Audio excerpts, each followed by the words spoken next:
Your dog knows when you're sad. Here's the science. This is the science behind why your dog shows up when you're hurting, and what it reveals about the bond between dogs and humans goes deeper than most people ever stop to consider. Your dog isn't guessing when you're sad. They're running a detection system so layered and precise that researchers spent years mapping it, and it works on complete strangers, just as reliably as it works on you. Start with a study that shifted how scientists approach this question entirely. Researchers at the University of London found that dogs approach a crying person far more readily than someone who is humming or talking. And here's the part that changes everything. That held true even when the crying person was a stranger the dog had never encountered before. Not their owner.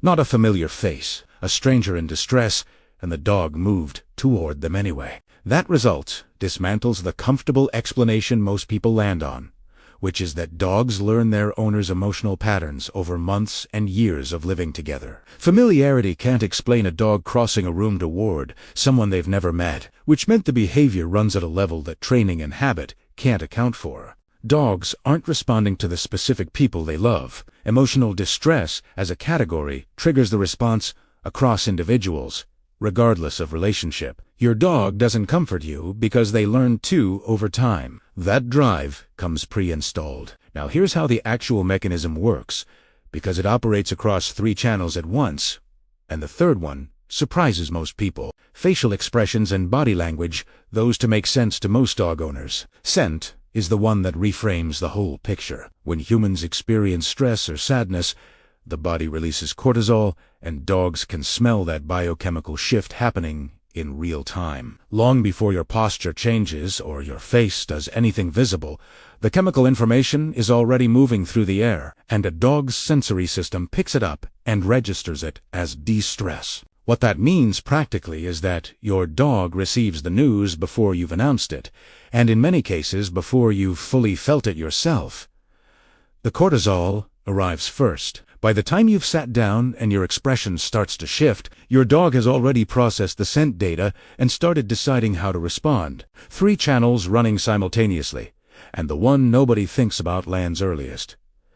That's not intuition. That's a sensory system doing exactly the job it developed to do. Detecting an emotion and actually responding to it are 2 separate things, and the response itself is where the psychology gets harder to dismiss. Dogs don't just register human emotions from a distance. Their own emotional state shifts in response through a process called emotional contagion. And what makes that worth paying attention to is where else that process shows up: in human infants bonding with caregivers. When a calm parent holds a newborn, the baby's nervous system begins to sync with the parent's emotional state, traveling between them through a mix of behavioral and physiological channels. Dogs do a version of this with humans, which meant when your dog settles next to you during a hard moment and just stays there without doing anything obvious, they're engaging in the same co-regulation mechanism that underlies early human attachment. This is why it registers as understanding rather than just proximity. Functionally, the dog isn't processing your sadness the way another person would,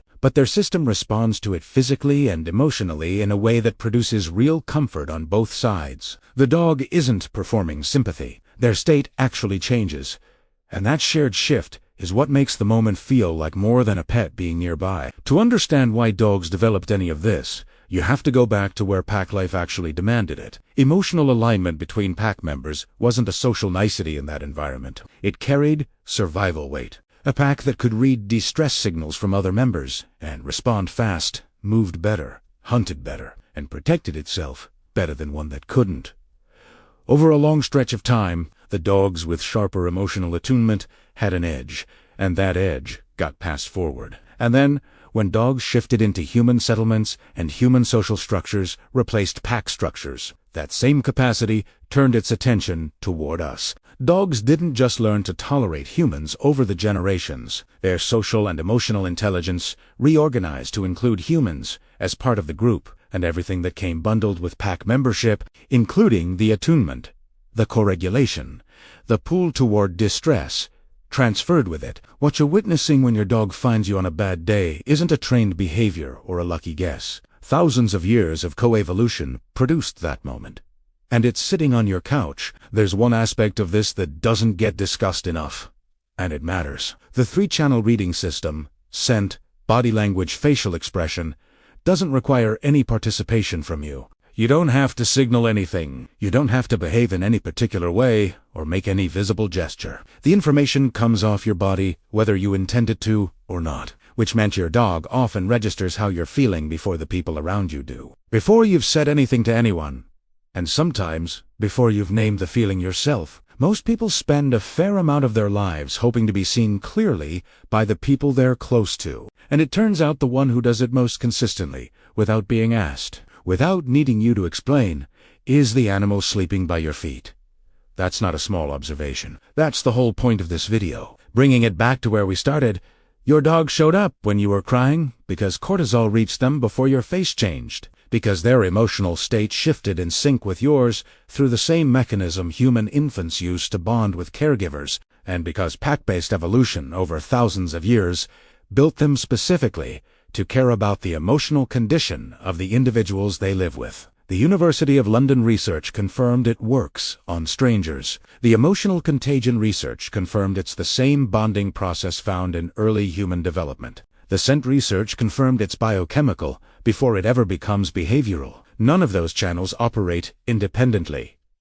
All three run at once, pointed at you, all the time. The next time your dog appears without being called, settles close without explanation, and simply stays, that's not luck or coincidence or a dog looking for a snack. That's one of the most finely tuned emotional detection systems in the animal kingdom, doing exactly what it was shaped to do, and you happen to be the one it's shaped to do it for. If this changed how you think about your dog's behavior, share it with someone who has a dog they love. Subscribe for the next video, where we get into the cats versus dogs intelligence debate, and the neuroscience answer lands somewhere neither side is expecting.